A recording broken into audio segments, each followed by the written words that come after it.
안녕하세요. 성경 통독에 참여하는 여러분. 오늘 우리 마지막 강의고요. 이번 한 주 동안 열심히 읽고 나면 이번 방학에 우리 신약 틴 통독 완료가 되십니다. 최선을 다해서 따라와 주시기를 바라겠습니다. 오늘은 사도행전과 서신서, 요한계시록을 어떻게 읽을까라는 부분인데 이 짧은 시간에 이 모든 것을 말씀드리기는 좀 어렵고 사도행전을 좀 더 입체적으로 볼 수 있도록 지도를 통해 사도행전의 이야기를 이해하는 것을 먼저 나눌 것이고요. 서신서는 전반적으로 어떤 틀거리로 쓰였는지를 여러분과 나누고 요한계시록은 자료를 추천하는 것으로 강의를 하려고 합니다. 자, 먼저 그 자료를 보시면요. 지도가 있어요. 이 지도가 참 중요합니다. 사도행전은 행전이니까 돌아다니는 얘기이기 때문에 지도를 알지 못하면 좀 이해하기 어려운 부분이 있거든요. 그래서 지도를 제가 제공했는데 이 지도가 클래스룸에 그림 파일이 있습니다. 그래서 이 그림 파일을 인쇄해서 보시면서 오늘 강의하는 중에 직접 그리면서 따라와 보셔도 도움이 되실 것 같아요. 많은 도시들이 있죠. 도시들을 외우기 쉽게 하려고 대략적으로 나온 자료인데요. I'm a gag since I'm easy. 뭐 이렇게 하면 더 외우기 쉽겠다라고 하는데 오히려 그런 게 더 어려울 수도 있고 그냥 그 자체로 이런 지리적인 정보는 상식이기 때문에 여러분이 알아두시면 좋을 것 같은데요.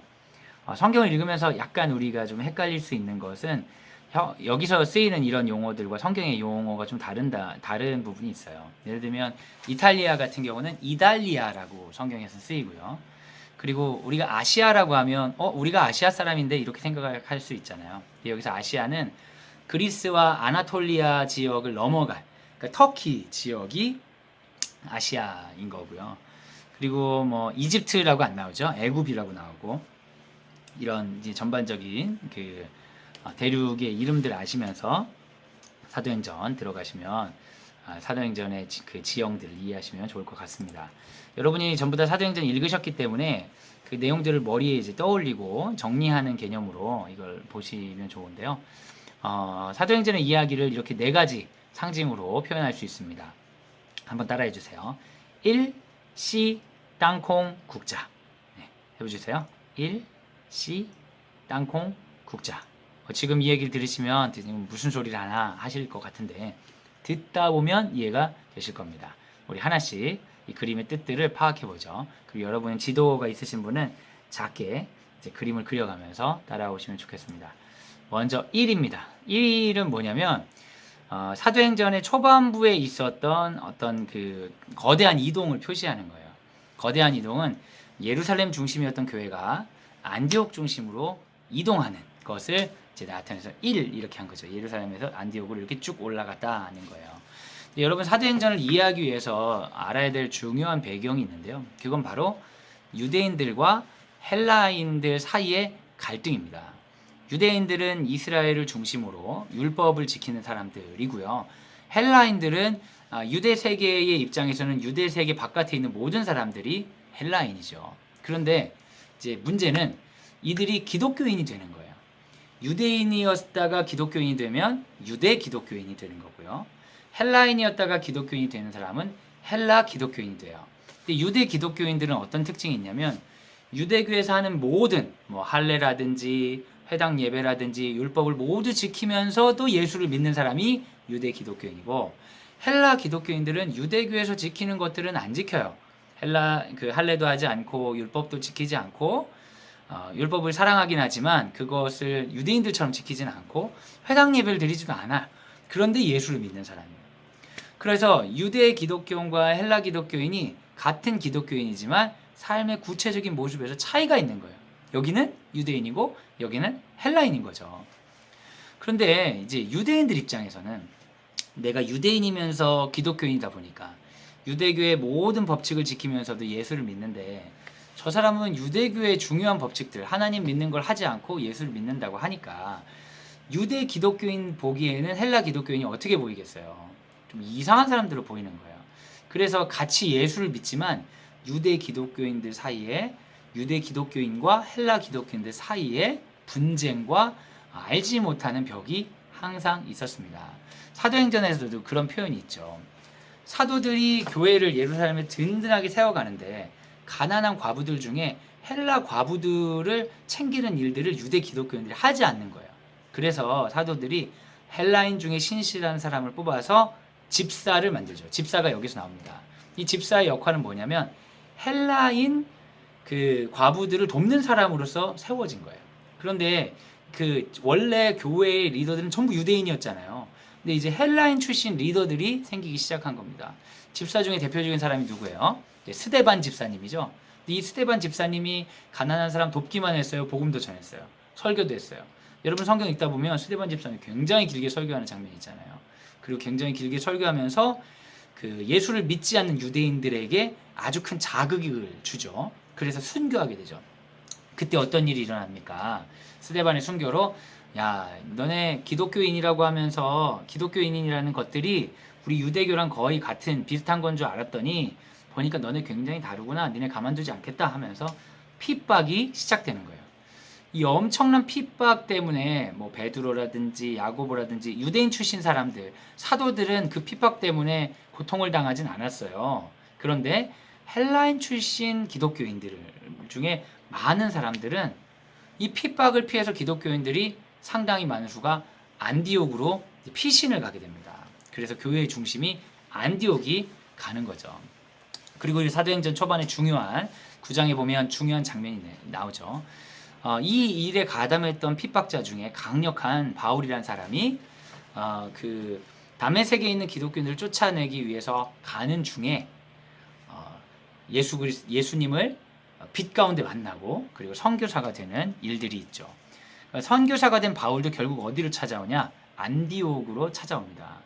그리고 그 과정 가운데 이제 베드로는 고넬료에게 성령이 임하는 것을 보게 되죠. 여러분 잘 알다시피 그 보자기에 온갖 먹지 못할 것들을 먹으라고 했을 때 고넬료로부터 사람이 와서 따라갔더니 성령이 임하는 걸 보게 되죠. 그러면서 이제 예루살렘 중심, 유대인 중심이었던 지리적으로 예루살렘에서 안디옥 중심으로 바뀌고 그리고 사도행전의 분위기가 이제 유대인들을 위한 배타적인 종교에서 더 세계적이고 이방인을 향한 종교로 변화되는 과정이 이제 사도행전 초반부에 나오게 됩니다. 그러면서 사도행전의 주인공이 마치 베드로에서 바울로 바뀌는 것처럼 바울의 전도 여행하는 부분이 나오기 시작하죠. 우리가 그래서 1을 얘기한 겁니다. 예루살렘에서 안디옥까지 갔어요. 1. 그 다음 장면은 뭐냐? 이제 바울의 전도 여행이에요. 바울의 전도 여행 1차 전도 여행이 바로 C입니다. C가 안디옥을 중심으로 마치 C자를 그리듯이 이렇게 전도 여행을 갔다가 다시 그렇게 돌아왔다.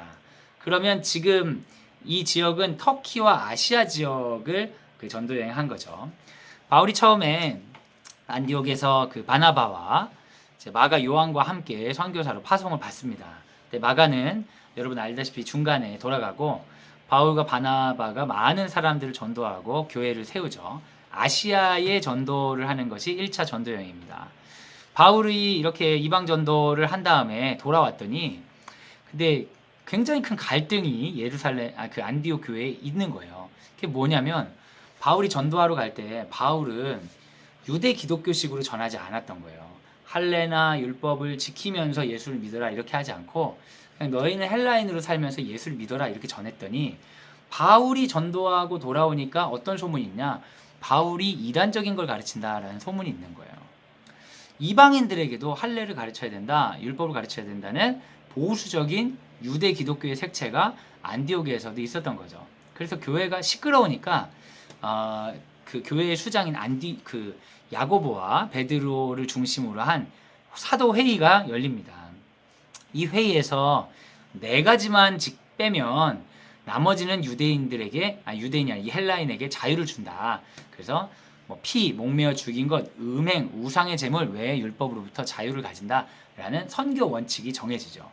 이 여행을 통해서 어떻게 되냐면 기독교와 유대교의 정체성이 점점 나눠지는 것들을 이제 사람들이 알게 되었고, 그리고 선교 원칙이 정해짐에 따라 좀 더 떳떳하게 그 이방인들에게 복음을 전할 수 있고, 그리고 이방에 흩어진 유대인들에게도 복음을 전할 수 있게 되었습니다.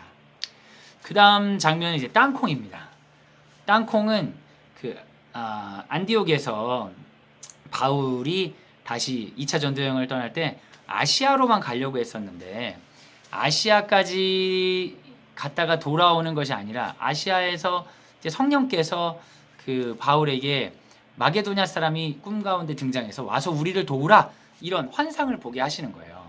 그래서 바울이 아시아로 처음 갔다가 설립한 교회를 갔다가 유럽으로 넘어가는 역사가 2차 전도 여행이 주요 내용이죠. 그래서 뭐 그때 우리가 많이 듣게 되는 뭐 빌립보라든지 뭐 고린도라든지 에베소라든지 그런 이제 교회들을 쭉 만들고 돌아오는 게 2차 전도 여행입니다. 이 과정에서 고린도 교회에서 1년 6개월 동안 말씀을 가르쳤다고 하고 섬들을 돌아서 다시 안디옥으로 돌아오게 되죠. 유명한 얘기들이 많이 있습니다. 이제 바울과 바나바 의견 차이 때문에 신라와 함께 여행을 갔는데 가다가 디모데도 만나고 그리고 뭐 같이 감옥에 갇혔는데 뭐 노래하면서 감옥이 무너지기도 하고 자주지장서 루디아도 만나고 여러분이 읽었던 다양한 일들이 있죠. 여전히 이제 이 전도여행 가운데에서도 분쟁은 끊이지가 않습니다. 왜 그러냐면 바울이 아무한테나 가서 전도한 게 아니라 바울은 주로 어디 가서 전도했냐면 회당에 가서 전도했어요. 회당은 뭐냐면 흩어져 있는 유대인들이 사는 곳이에요. 흩어져 있는 유대인들이 딱 가서 메시아 예수를 딱 전해요. 그러면 그 사람들이 이게 유대교인지 기독교인지 헷갈리잖아요. 그러면서 자기 종교를 위협하는 것처럼 느끼기도 하고. 그리고 이런 헬레니즘은 다신교 사회예요. 그런데 바울은 유일신교 예수를 전하지 않습니까? 그러니까 이방인들에게도 불편함을 주고 또 유대인 중에 어떤 사람은 바울이 예수를 믿도록 회당에 전파하는데 이방인들 가운데 율법을 지키지 않는 사람들도 예수를 믿게 되고 그러니까 바울이 이렇게 돌아다니면서 복음의 기쁜 소식과 승리의 소식과 함께 다양한 분쟁이 일어납니다. 이 분쟁을 통해 기독교는 더 내가 믿는 것, 우리가 믿는 것이 무엇인지 정체성이 급격하게 형성되어 가죠. 자, 그 다음에 마지막 1C 땅콩 국자에서 국자입니다. 국자 모양은 이제 3차 전도 여행인데요. 바울이 이제 전도 여행을 통해서 원래 갔던 길로 이렇게 교회들을 격려하고 이렇게 돌아오고요. 그리고 이 과정에서는 에베소에 3년 정도 머물렀죠. 근데 이때쯤 되면 예루살렘 그 유대 기독교인들이 많이 있던 예루살렘의 갈등이 굉장히 고조되어 있어요. 이방인 기독교인들을 인정하지 않으려는 무리들 그리고 유대인인데 그 잘못된 복음을 전한다고 오해하는 무리들이 이제 바울을 아주 이상하게 보기 시작했습니다. 그래서 바울이 유대인 기독교인과 헬라인 기독교인을 화해시켜야겠다는 생각을 해서 이렇게 유대 기독교인들 중에 가난한 사람을 돕기 위해 헬라 기독교인들에게 헌금을 걷습니다. 그래서 그 돈을 모아서 예루살렘에 딱 갖다 주면서 유대 기독교와 헬라 기독교가 화해되고 하나님의 새로운 그림이 그려지길 기대하면서 이제 이 사람이 다시 돌아가는 거예요. 그래서 여러분 그 국자 그림을 보면 안디옥에서 출발해서 어디로 도착해요? 안디옥으로 가는 게 아니라 예루살렘으로 가는 여정이죠. 안디옥에서 출발해서 이제 예루살렘으로 가는 여정을 가는데 여러분 이때 아주 그 감동적인 그 성령님의 이야기와 에베소 장로들과 헤어지는 장면이 유명하죠. 내가 예루살렘 갈 때 나에게 결박과 뭐 이런 어려움들이 닥칠 거라고 성령님이 말씀하시지만 내가 나에게 주어진 길을 다한 데 있어서 내 생명을 조금도 아끼지 않겠다 이런 얘기하고 예배소의 장로들도 울면서 보내고 이런 감동적인 장면을 가지고 예루살렘에 딱 돌아가죠. 그런데 아니나 다를까 예루살렘에 도착해서 어떻게 돼요? 예루살렘에 가서 이제 유대인들로부터 오해를 받고 고소를 받고 투옥받고 재판 당하는 일들이 바울에게 일어납니다. 근데 이렇게 되고 나서 그냥 이렇게 끝났다면 바울의 인생이 안타깝겠지만 바울은 원래 로마를 넘어서 서바나 스페인까지 전도를 하려고 할 생각이 있었거든요. 근데 여기서 잡혔는데 바울이 독특한 방법으로 로마에 도착하게 됩니다. 그 이유는 그들이 종교적인 문제를 가지고 고소를 하지만 바울에게 혐의가 없잖아요. 그래서 유대인 관리들이나 이런 사람들은 바울을 풀어주고 싶어요. 왜냐하면 바울은 로마 시민권자라 건드렸다가 좋을 게 없기 때문이에요. 그런데 로마 시민권자인 바울은 나는 황제에게 상소하겠다.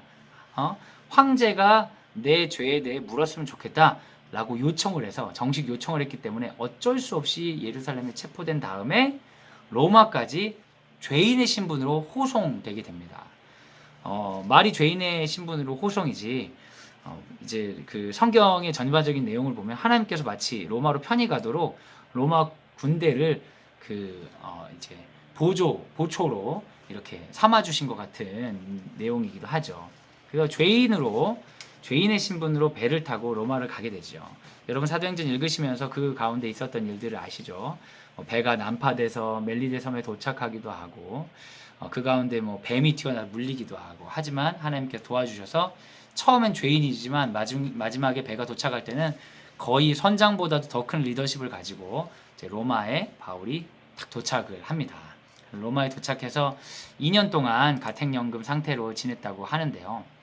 어떤 사람들은 바울이 분명히 황제 앞에 서서 복음을 전했을 거다 이렇게 많이 생각을 합니다. 그래서 바울이 황제가 물어봤겠죠. 뭘 상소하고 싶냐. 그래서 황제에게 당신 예수를 믿어라 얘기를 했겠죠. 그때 정도만 해도 기독교에 대한 정보가 로마에 많지 않아서 정신이 이상한 사람인가 보다 하고 이제 풀어졌다고 그래요. 그래서 바울은 원래 자기가 의도했던 대로 로마에서 목회도 하고 스페인까지 가서 복음도 전도하고요. 그리고 로마에 다시 돌아왔을 때 이제 핍박을 받아 순교했다는 이야기가 있습니다. 그래서 그 베드로와 바울이 로마에서 목회를 했다는 그런 정통성 때문에 카톨릭에서는 모든 교회 중에 로마 교회가 가장 높다는 의식이 있는 거죠. 그리고 바울을 통해 땅끝까지 복음을 전하시겠다는 그런 미션을 다 수행하도록 하나님께서 도우셨다는 걸 우리가 사도행전을 통해 배울 수가 있는 거죠. 그 다음 이제 지도는 바울이 했던 전도 여행들에 대한 지도인데요. 1차 전도 여행 전에 이스라엘로부터 여기 수리아라고 나온 게 안디옥입니다. 안디옥으로 이렇게 이동한 다음부터는 1차 전도여행. 1차 전도여행은 C 모양이죠. C 모양. 그리고 2차 전도여행은 그 아시아 쪽 북쪽으로 올라가서 그냥 아시아만 돌고 오려고 했는데 와서 우리를 도우려는 환상을 보고 마게도니아로 넘어가서 배를 타고 돌아오는 땅콩 모양. 이것도 안디옥으로 돌아오는 겁니다. 땅콩 모양. 그리고 3차는 이제 국자 모양이죠. 국자 모양으로 수리아 안디옥으로부터 출발해서 이제 아시아로 마게도니아 갔다가 다시 그 루트를 따라 배를 타고 이제 이스라엘에 딱 돌아오는 거. 그 4차 여행이라고 하기도 하고 그렇게 안 하기도 하는데 4차 여행은 이스라엘에서 그 죄인이 되어서 로마까지 호송되는 이런 여정들입니다. 여러분 한번 그림을 그려보시면서 이런 내용들 한번 복습해 보시면 좋을 것 같아요. 사도행전에서 중요한 장들이 참 많이 있죠. 여러분 다 읽으셨으니까 그걸 반복할 필요는 없겠지만 성령 감림 2장 성령께서 모든 것들을 하셨으니까요. 스데반의 순교 이것을 통해서 예루살렘으로부터 안디옥으로 이동하게 됐죠. 예루살렘 밖에 마찬가지고요.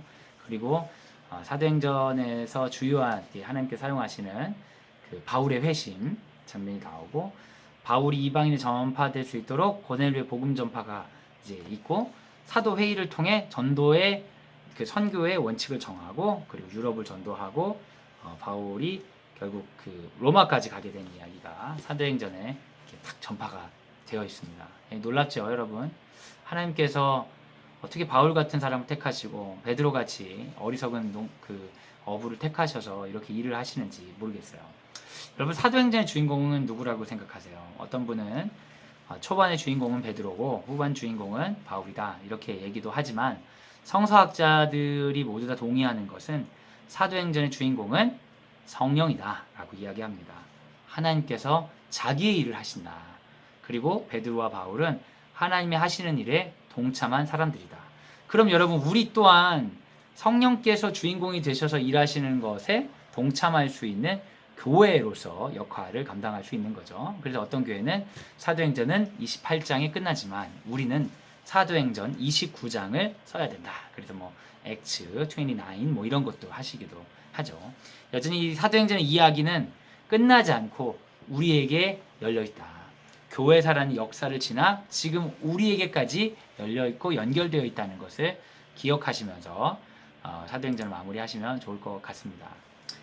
그리고 서신서는 기본적으로 필요에 따라 쓰인 책이라고 생각하시면 될 것 같아요. 편지잖아요. 편지는요, 받는 사람이 있고 쓰는 목적이 있는 겁니다. 단순한 책이 아니에요. 어떤 사건에 따라 사도행전이라는 큰 배경 아래서 바울이 이렇게 이동하고 교회를 세우고 하는 가운데 이 교회에 이런 문제가 생겨요. 이 교회에 뭐 이런 문제가 생겨요. 그런 소식을 들으면 그 문제가 생긴 그 지역에서 읽었으면 좋겠다라는 생각으로 편지를 써서 보낸 것들이 있고요. 그리고 바울이 쓴 것 외에도 공동서신이라고 해서 바울 외에도 교회가 함께 읽는 회람서신 여럿이 있는 성격의 책들이 이제 서신서의 형태로 남아 있습니다. 그래서 서신서에 다양한 주제들을 있다는 걸 기억하시고 읽으시면서 서신서는 그 읽으면서 오히려 배경을 추론할 수 있는 거예요. 이런 얘기가 써 있다면 이단 문제가 있나 보다. 이런 얘기가 써 있다면 교회가 하나 되지 못했나 보다. 이런 얘기가 써 있다면 교회 가운데 분쟁이 있었나 보다. 뭐 범죄가 있었나 보다. 여기서 서신서의 내용을 보면서 역으로 교회의 상황들을 배워가면서 서신서 내용들을 이렇게 한번 읽어보시면 좋을 것 같아요. 그리고 신약 성경에서 마지막으로 있는 것은 이제 요한계시록인데요. 요한계시록은 여러분 정말 다양한 의견이 있습니다. 다양한 의견이 있고 요한계시록을 어떻게 보느냐에 따라 뭐 종교적으로 이단시 되는 경우도 많기 때문에 요한계시록을 강해를 한다는 게 좀 어려운 부분이 있어요. 그 이유는 요한계시록 자체가 투명하게 쓰인 게 아니고 요한계시록 자체가 일종의 암호처럼 쓰인 책이기 때문이에요. 이것을 묵시록 혹은 계시록이라고 하는데요. 미래에 있을 어떤 일 혹은 지금 일어난 어떤 일을 투명하게 쓰는 게 아니라 어떻게 보면 비유적인 방식으로 쓰였기 때문에 요한계시록은 지금 이스라엘 그 당시에 이스라엘이 겪고 있는 일들에 대한 표현이면서 동시에 미래에 있을 표현이라는 그런 이중적인 구조가 있어서 해석하기가 참 어렵죠. 그래서 제가 요한계시록을 여기서 여러분에게 또 설명한다는 것도 너무 길고 그래서 제가 추천을 드리고 싶은 건 학자들의 그런 강의나 글도 괜찮지만 목사님들 중에서도 여러분이 좀 어렵지 않게 들을 수 있는 분이 안용성 목사님의 요한계시록 강의예요. 제가 추천을 드리고 싶은 건 이제 그루터기 교회 담임 목사님이시고 신약학자로서 박사학위를 소지하신 분이고 장로신학대학에서 교수도 하셨던 분인데요. 그루터기 교회 유튜브에 들어가시면 요한계시록 강의가 있습니다. 거기 들어가시면 요한계시록의 전반적인 내용에 관한 큰 강의도 한 3개 정도 있고요. 그리고 장별로 이제 한 20분씩 해가지고 모든 장을 해설해 놓은 그런 설교도 있습니다. 그래서 이 안용성 교수님의 요한계시록 강의를 제가 추천드리는 것으로 요한계시록에 대한 설명을 마치려고 해요. 자, 이 전반적으로 이제 우리 성경 통독을 마치고 마지막 여러분 읽기를 돌아가면서 제가 정리하는 말을 좀 하려고 합니다. 저는 우리가 가지는 이 진리, 성경의 진리는 이야기라는 것을 좀 나누고 싶어요. 진리가 이야기라는 것은 이야기가 이때는 이랬고 저때는 이랬고 저때는 이랬고 저때는 이랬고 해서 이야기는 흘러가는 거예요. 멈춰 있는 게 아니라. 그래서 성경을 멈춰 있는 것처럼 생각하면 성경이 엄청 오해될 부분이 있어요. 여긴 이렇게 써 있는데 저긴 이렇게 써 있어요. 틀린 거 아니에요? 잘못된 거 아니에요? 이렇게 보기 시작하면 여러분 성경은 정말 틀려 보이고 잘못돼 보이는 게 많습니다. 성경은요 정말 다양한 저자들 여러 명을 통해 엄청 오랜 기간 동안 쓰인 거예요. 그래서 사람도 바뀌고 뭐 등장인물도 바뀌고 상황도 바뀌고 그러니까 거기 있는 율법도 좀 달라지기도 하고 모든 게 변화돼요. 변화되지 않는 건 하나예요. 그건 바로 하나님이시죠. 삼위일체 하나님께서 성경의 처음부터 지금까지 이야기를 주도하시는 분입니다. 마치 사도행전에서 주인공은 성령인데 베드로와 바울이 등장하는 것처럼 성경의 많은 이야기들은 하나님이란 주인공, 성삼위일체 하나님이란 주인공을 드러내는 이야기라는 것이죠. 그래서 여러분 성경을 어떤 부분만 보고 이게 진리니까 이 부분을 중심으로 다른 걸 보고 이런 게 아니라 태초부터 지금까지 하나님께서 사람들과 어떻게 사셨는지 그 이야기를 관찰하는 것이 참 중요합니다. 그래서 우리가 이제 겨울에는 구약 읽고 신약엔 여름에 신약 읽고 하는데 창조부터 하나님 하셨던 이야기가 이렇게 흘러오는 거예요. 이렇게 흘러 지금 교회의 이야기, 사도행전의 이야기, 서신서의 이야기까지 흘러와서 요한계시록의 이야기에 다다르기 전에 그 사이에 우리가 있는 거죠. 그럼 우리는 어떻게 해야 되나? 이 이야기가 우리의 삶 가운데 이루어지게 만들어야 되는 거예요. 지금 이 시대에 성경은 없지만 성경이 반복되는 거예요. 하나님과 그 백성들과의 이야기는 지금 여전히 우리를 통해 반복되는 것입니다. 그래서 우리가 해야 될 것은 성경의 이야기를 잘 알고 충분히 알아서 그 이야기가 우리에게 스며들게 하는 거예요. 아, 하나님은 지금까지 이렇게 살아오셨고 이런 이야기를 만들어 오셨기 때문에 오늘 우리하고 이렇게 살길 원하시고 우리와 함께 이런 이야기를 쓰길 원하시는구나. 그러면서 그 이야기를 위해 우리가 한 걸음 나아가는 게 바로 성경으로 살아가는 것이죠. 그것이 성경이 가르쳐주는 진리를 배우는 방법입니다. 성경이 이렇게 쓰였어. 그리고 이건 맞고, 이렇게 쓰였어. 이건 맞고, 이렇게 쓰였어. 이건 아니고, 이런 게 아니라, 그런 것도 중요하지만 단순히 그런 게 아니라 성경에 있는 이야기가 흘러서 내 삶 가운데 이어진다는 것이 이해가 되고 공감이 되고 내 삶이 곧 성경의 이야기를 받아서 그 다음에 성경의 이야기로 전해주는 성령의 통로가 되는 것이 성경의 진리를 배우는 방법이다라는 걸 기억해 주시고 오늘 마지막 신약의 이야기들을 잘 통독하시고 마지막까지 이 성경 통독 훌륭하게 맞춰주시기를 제가 기도하겠습니다. 여러분 화이팅 하시고요. 이 성경을 읽는 이 과정 한두 번으로 끝나지 않습니다. 이야기가 내 삶에 들어가기 위해선 평생 여러 번 읽어야 돼요. 하지만 여러분과 함께 할 수 있는 이런 한 번의 시간들이 있었던 것이 너무나 좋습니다. 이게 전부는 아니지만 이 시간도 소중한 것이죠. 이 소중한 시간들 한번 완주하시고 끝까지 가시고 성경의 이야기가 내 삶에 자연스럽게 드러날 수 있도록 기도하면서 기뻐하면서 성경을 더욱더 사모하는 우리 모두가 되기를 예수님의 이름으로 소원합니다. 오늘도 수고하셨습니다. 한 주 동안 화이팅 하세요.